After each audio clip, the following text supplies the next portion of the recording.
Well, hello and welcome to Up Next, our regular Rovers round table, picking the bones out of the previous game and looking ahead to another big home fixture against Newcastle this coming weekend. In the company of coach Ian Hardman, captain James Lockwood, and the returning soon, we hope, Josh Hardcastle. One day.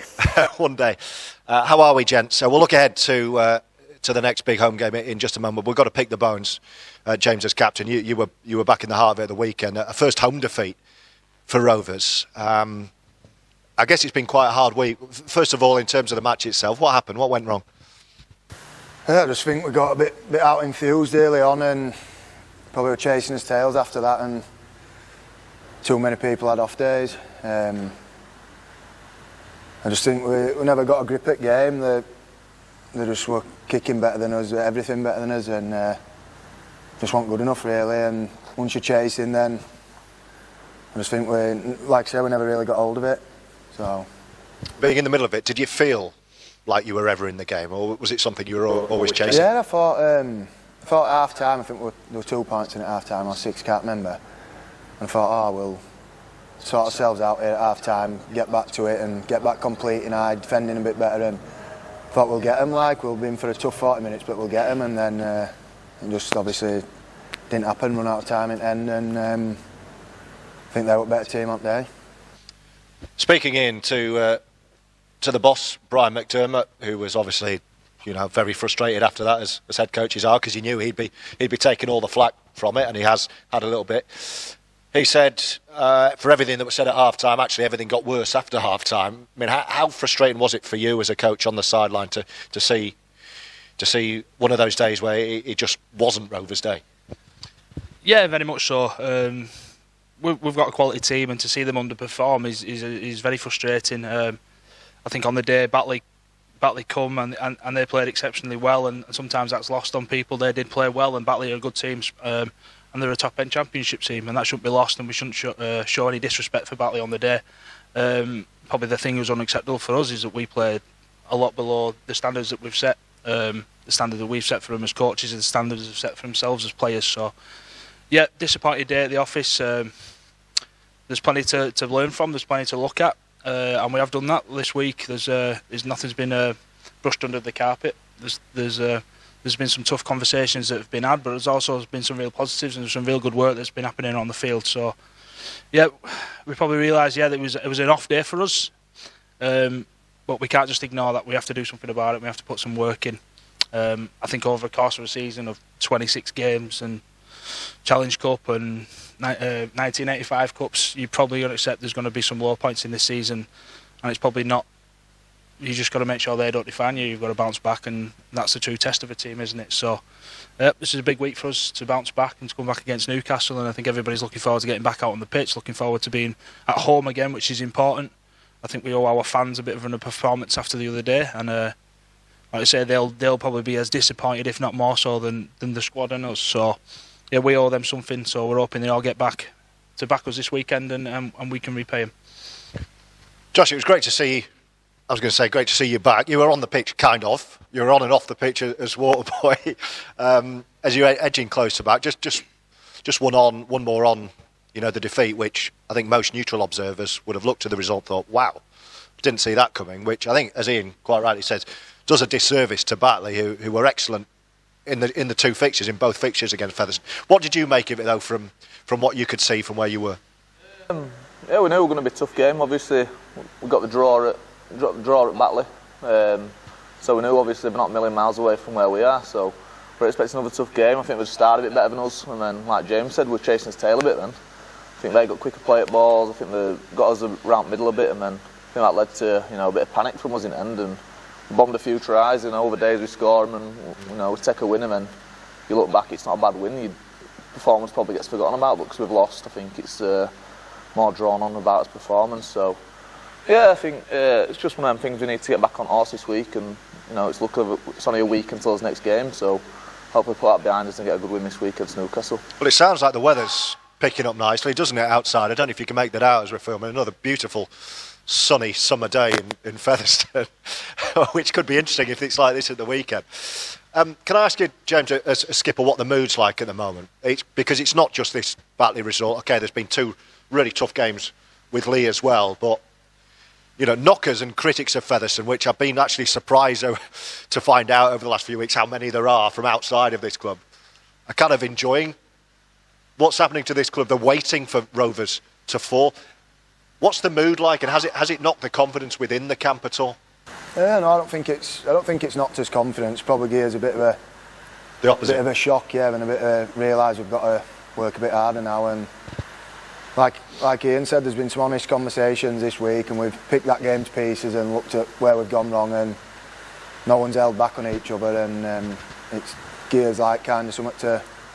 Everyone can't wait for this week now. That's a good thing about rugby. If you have a off week, you get to put it right week after, don't you? So I think everyone's more just looking forward to this. We've had a good week training, and need to put it right this week, and hopefully get a decent crowd here and put on a show and put some stuff right what we've done wrong last week.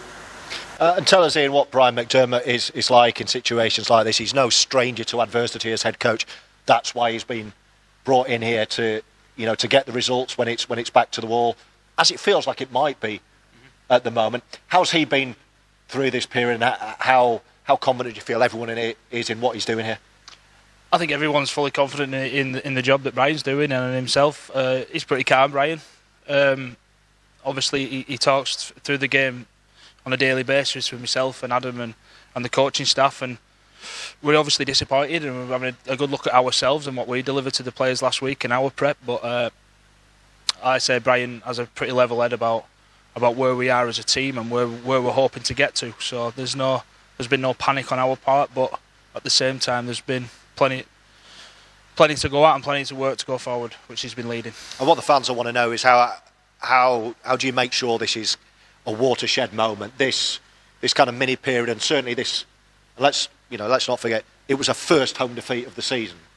That this is it now, and then it's the only way is up for the rest of the season. How do you make sure that is what's going to happen, and you keep the fans right behind you where they've been all year? Yeah, well, sometimes a loss like this can drive you to make some slight changes in your operation and how you deliver what you want to play like. Probably this week has probably accelerated some of them changes. We've had a number of players who've been in during the day working around their commitments, or if lads who are available during the day have been doing some extra training sessions out in the field and working on things that we need to improve, which has been great to see. There'll be some slight adaptations for our game. Okay, nothing major. I don't think there's any need for panic, but there'll be certain things that we need to change a little bit to make us play better. But I think these sort of changes are always in the pipeline. But like I say, when things go wrong, they may accelerate a little bit. But this is all part of us evolving as a team, I think, and we've certainly got the players who can do that, and I'm really looking forward to seeing them play this week now. And one new face has arrived this week, albeit a familiar face, bolstering the pack again in Gadwin Springer. How much are you looking forward to have him back, and what's he going to bring? Yeah, fantastic addition is Gadwin. Really fortunate to have him on board. I think when he came at the back end of last season, he was great for us, and it was a massive blow when he got injured.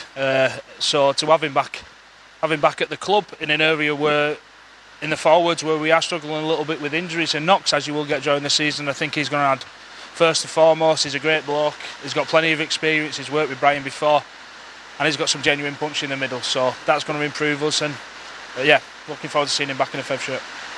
It sounds like the rain's easing off anyway.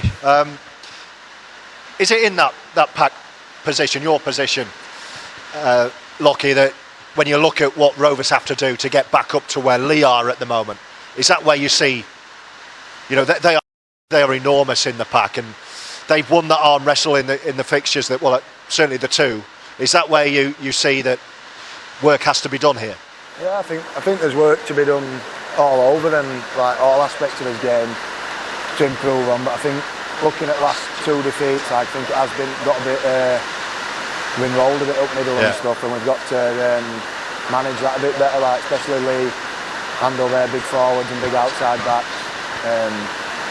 But all aspects of his game, we've looked at everything like this week and took it right back to where we need to improve on and what we need to do. But obviously bringing Gadwin in, that's another big body who's explosive in that, and it's good to have him on board and help bolster his pack as well.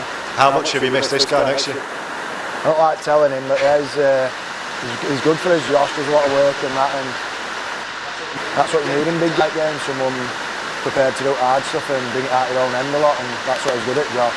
Not good at much else, but. Thanks, James. How tough's it been for you? I'm trying to. When was your last game? Sheffield at home. Yeah, it's been frustrating. I did the hamstring at the second game of the season. I missed 5 weeks, and then I think I only played 2 or 3 weeks again, and then I was out for been out for like best part 14 weeks now. So Never really missed out before that this year, have you? no, before this year, so these are my worst injuries I've ever had since I've been playing. So yeah, it's been annoying. I thought I started to find a bit of form as well, and as soon as I got into any rhythm, bit of form. As soon as I got into any form or rhythm, I'm back on the sideline again.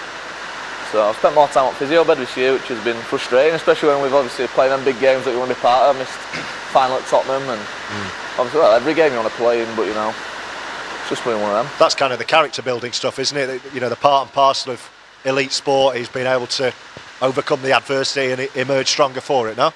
Yeah, well, I suppose it is, but obviously I've been lucky I've never had it, so I've always seen other lads doing it, and I always think, I wonder how you'd respond to that type of situation. And like last year we had James Harrison and Brad Day, they did ACLs and Achilles and that, and I just thought, how do you get through it for like a year injury? And then talking to them, they seemed pretty good with it and all, and I thought, it can't be that bad. And then I feel like I said, 4 weeks on stage watching Netflix, and thought, yeah, it's not too bad. And then when all lads are training and playing games and that, and you're missing out on everything, it starts to dawn on you then, and you just can't wait to get back out there. What have you been watching on Netflix? Well, I've watched some real good rom-coms. P.S. I Love You, Dear John. Cleaned them all out. Were they his recommendation? Yeah, all Ian's. What's the hardest bit, kind of first few months of the season where these boys are killing it and you're not involved?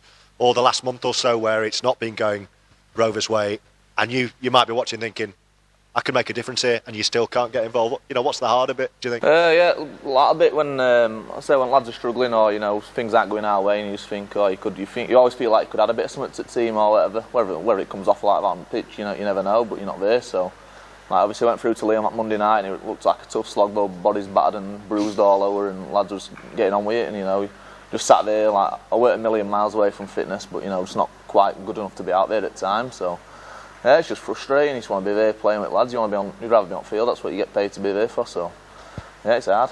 When will you be back? You were kind of water boying at the weekend. You were going to be back this coming game, but you've been poorly, haven't you? Yeah, I've had a virus all week, so I've had a few days off work. So he's got it now. Yeah, won't be a bad thing. That's how he played at weekend. Get him out. Yeah, so we're hoping to be back this week, but it's probably put me back. I want to get a few more running sessions in, so I've missed them this week. So I'll probably get a session in on Friday and Saturday, and then next week I'm hoping to be back for, I think, so the London away game? Yeah, London away. Nice local one for your return. Yeah, that's it. I don't like to travel too far, so I'll be fine. Let's look ahead then. It's called Next Up, this feature, so let's have a look at the next opponents, which are Newcastle here. Just thinking back to the game at their place, that would have been the first game after Tottenham, wouldn't it? When it was a tough slog for the first 40 and a very, very good second 40, and if I recall correctly. Yeah, it was. Newcastle outstanding in the first half, and again, it's probably a performance that we were looked at and we weren't pleased with. The second half, we turned it around and come away with a good win, but I think it'll be completely different this week. They'll have a lot more senior players back in their squads, from seeing what I've put out today. And from watching the footage of them this week, they're great in attack. Okay, they've got some really fluent shapes in attack, and they scored a lot of points last weekend, and they're finding a little bit of form. So it's going to be on us really defensively, which is a big area we need to improve on. To nullify that, so it's going to be a big test for us. And as I mentioned before, that people kind of queuing up to knock Featherstone down. If you look at Newcastle, and they will have been watching what happened here at the weekend against Batley, they'll be looking at that thinking, quite fancy a bit of that. Why can't we roll them over too? Yeah, absolutely. I think they'll be rubbing their hands. They'll be looking forward to getting here, and they'll be looking to knocking us off. So, yeah, that's a challenge. But that's a challenge every week. You've got to respect every game. You've got to respect your opponents, respect the game, and you've got to prepare to your absolute best if you're going to get anything out of it. So that's what we'll be focusing on. Like I said, there's plenty of improvements in us, and we'll be looking to see some of them. And as coaches, you have to field a few difficult questions. I think last week when we sat down with Brian, I grilled him about Craig Hall, and Hawley's worked his way back into the side. The other question fans are asking is about Jonathan Ford, who didn't get off the bench at the weekend. From a coaching perspective, can you give a bit of an explanation as to fans wondering why Jonathan Ford hasn't been involved perhaps as much as they would have expected, what his role is and what they can expect from him for the rest of the season? Yeah, well, firstly, I'll probably mention how far he took that not being on the field. I think he's a really good professional, and since he's come in, he's recognised that he's not going to go straight into our team as a starting half. There's a number of reasons for that. One of them being that Riley Jacks and Morgan Smith have been doing a really good job for us this year. Another one that he's missed quite a bit of training and obviously not played for a long time. I think it was the grand final last year before he last played when he come with us. So there's a few reasons why we haven't just rushed him straight in there and expect him to be the player that he was at Toulouse. But having said that, he's been great in training. He's mixed in with the lads straight away. He's offering opinions on how we can get better, and I think it was always a bit of a bedding in period for him, where before he gets his chance to play in his preferred position. He wants to play in the halves, and we all know him as a half from where he's been, but he can play in other roles for us. So I think that was one of the appeals for us when recruiting him, that he can play a number of positions, his leadership, his experience, and no doubt he'll play a big part in our season and going forward if we're going to be successful. But like you said, picking a team isn't easy, especially in a team of our quality. There's been a number of people this year who can feel hard done to when they're not in the 17, and nothing's ever personal. It's always for the best of the team and the balance of the squad, and based on what we see in games and what we see in training. And I think everybody knows that, and everybody's pulling in the right direction and just working hard to try and be in that. But yeah, it's not an easy job, but it's one that needs to be done. And is it one of those where, tough calls like that, like with Pickersgill and with Hall and with Ford, when Rovers are winning games, it doesn't get mentioned, and if it does get mentioned, it's like, well, what a great call that is, because you're winning games. As soon as you start not winning games, that's the reason. So sometimes as coaches, that's I guess why you paid the money you are, but it's stuff like that's difficult. Yeah, it is, and like you say, when things go wrong, people try and assign blame, don't they? And they look for reasons. So we're aware of that. It's part and parcel of sport, isn't it? The winning and losing. When you're never really as good as they say you are when you win, and you're never really as bad as they say you are when you lose. It's probably somewhere in the middle. But you need to have a level-headed approach to all these things, and I think our squad have. The team, we've got a group of intelligent rugby players with plenty of experience who understand the situation that they're in, and as us as a coaching staff, our job to get them better. So that's pretty much the way we look at it. Great words, Ian. Let's get a final couple of thoughts from you boys ahead of the weekend before this roof comes off with this rain. What would your message be to the fans who have struggled with recent results and form, and who you of course want to stay behind you and get and cheer what we hope will be a good performance and a good victory this coming weekend? What would you be saying to the Rovers fans right now? I think fans are always good, to be fair. They're always hearing the numbers home and away. I know it's easy to support a team when they're winning every week and putting 60 on teams. When it's tough like this is when lads need it most, and it's when we appreciate it most. So if you can get there in as many numbers as you can, have a few beers on a Saturday night, it'll be a good day for it. As long as the weather's not like this, I'll stay at home. Josh just miming them, wasn't he? I can't hear anything he said. Yeah, we're struggling to hear ourselves in here. I hope you can hear us all right. Final thoughts from the captain then, a rallying cry perhaps from you to the Rovers fans ahead of this coming weekend, and what we would hope is a return to winning ways. Yeah, I just think obviously we've trained hard this week and focused on putting some stuff right what went wrong last week, and everyone's obviously been disappointed. You understand fans have been disappointed, and obviously we want it as best last week, and we're going to put it right this week and get behind us, and let's get on a roll again, put some wins together and get some momentum behind us again and get some good support. Sure they will. It's been great spending time with you this afternoon. Thank you for the invite as always, Ian. Josh, great to see you. Hopefully see you back soon. I hope you haven't given your virus to the captain. So looking out to see whether he's in the team now this weekend. We really hope you can join us at Post Office Road. Up next, it's Featherstone versus Newcastle Thunder. We hope to see you here, and we'll look forward to your company then. Goodbye.